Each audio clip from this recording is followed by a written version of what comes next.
Students, कल centrifugal compressor की बात कर रहा था। आज मैं बात कर रहा हूँ स्क्रू कंप्रेसर की। ठीक है, स्क्रू कंप्रेसर क्या होता है? ठीक है, स्क्रू कंप्रेसर क्या होता है? जैसे ये स्क्रू है आपका,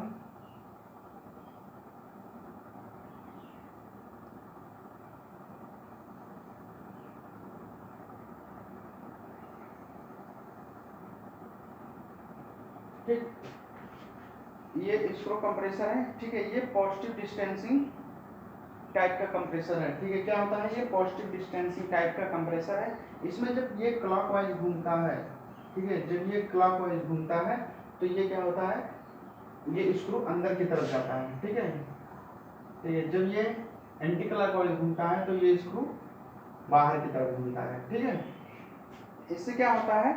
ये कांस्टेंट फ्लो हमेशा होता रहता है। ठीक है, इसमें क्या होता है? कांस्टेंट फ्लो होता रहता है।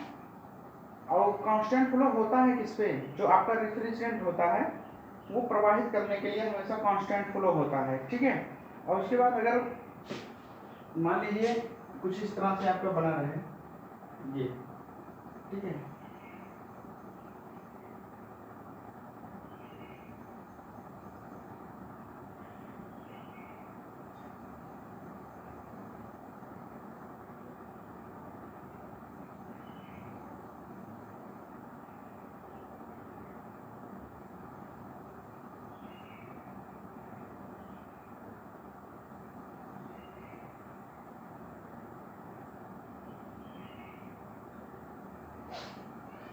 इसमें क्या होता है?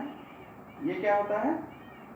स्क्रू बैलूम होता है। ठीक है, स्क्रू बैलूम होता है। इसमें क्या होता है? ये ऐसे बना रहता है। ठीक है, इसमें आपका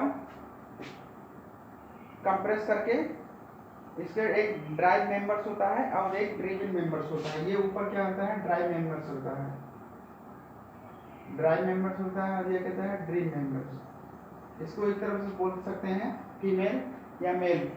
ठीक है, तो इसमें क्या होता है? जब इसमें टाइमिंग ईयर्स के साथ ड्राइविंग मेंबर को इलेक्ट्रिक मोटर से जोड़ देते हैं। ठीक है, जो ये आपका क्या है? ये ड्राइविंग मेंबर्स है, इसको क्या करते हैं? इलेक्ट्रिक मोटर से जोड़ देते हैं। ठीक है, जब इलेक्ट्रिक मोटर से जोड़ देंगे तो ये क्या करेगा? जब इस कंप्रेस करेगा, ठीक है, जब ये सक्शन क्रिया में स्टार्ट करेगा तो इसमें क्या होता है? रिफ्रिजरेंट इससे प्रवाहित होने लगता है। ठीक है, और प्रवाहित होने के बाद ये बाहर निकल जाता है। ठीक है, और क्या होता है इसमें एक इसकी क्षमता जो होती है, इसकी क्षमता होती है 15 हार्स से 800 आरपीएम तक घूमता है। ठीक है, और इसमें क्या होता है? हर बार अमोनिया का रेफ्रिजरेंट के लिए प्रयोग किया जाता है।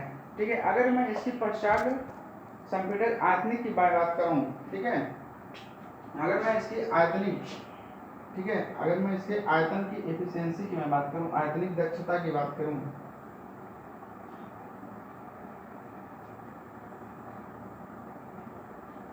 अगर मैं इसकी आयतनिक दक्षता की बात करूं तो क्या होगा?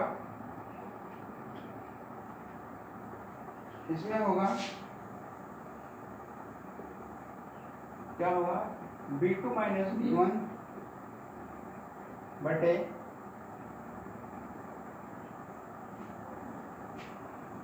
BC प्लस BS माइनस क्या होगा? BS। ठीक है, अगर पीवी आरेख यहाँ बनाएगा कुछ इस तरह से बनेगा, तो पीवी आरेख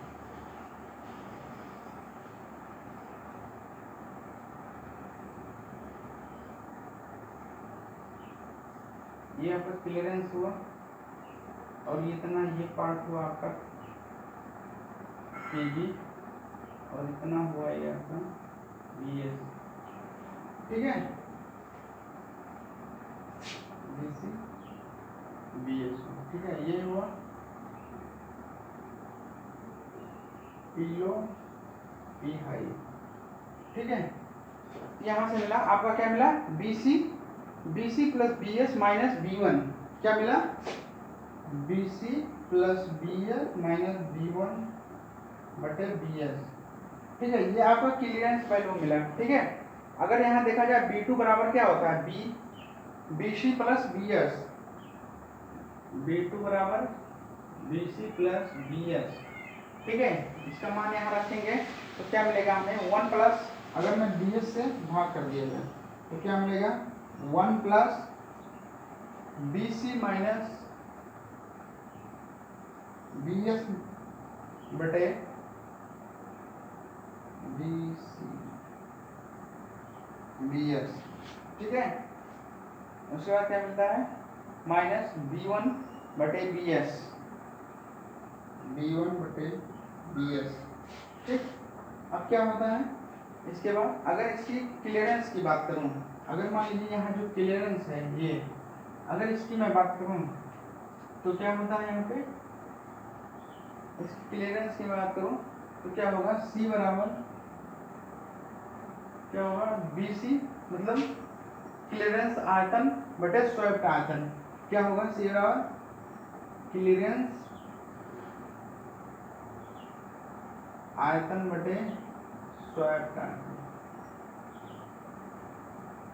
यानी क्या मिलेगा BC बटे BS, ठीक है। अब क्या होगा इसमें क्या करेंगे P1 B1 बराबर P2 P4, ठीक है। क्या होगा P1 B1 की पावर n बराबर P2 B4 की पावर n। अब यहाँ क्या करेंगे P1 B1 के मान रख देंगे, ठीक है। B1 बराबर क्या रखें, B1 का यहाँ से मान निकालेंगे, इस समीकरण से क्या करेंगे B1 का जब मान निकालेंगे तो क्या निकल कर आएगा, ठीक है। यहाँ पर ये समीकरण फर्स्ट है।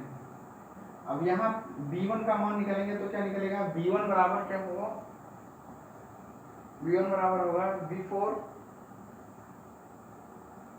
B4 into P2 by P1 की पावर n माइनस 1/n, ठीक है।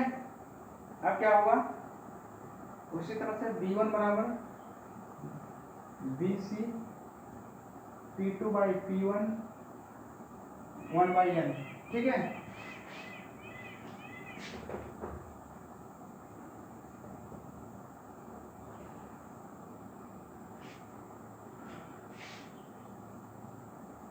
ऑन बाई n, ठीक है।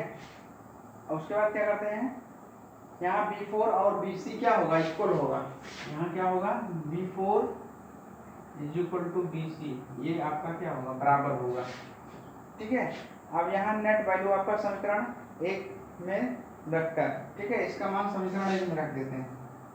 समीकरण 1 से, समीकरण 1 से क्या मिलेगा हमको 1 प्लस C माइनस BC बटे BS P2 बाई P1 की पावर 1/n, ठीक है। ये आपका क्या हुआ क्लियरेंस हुआ, आयतनिक दक्षता का क्या आया क्लियरेंस आया, ठीक है।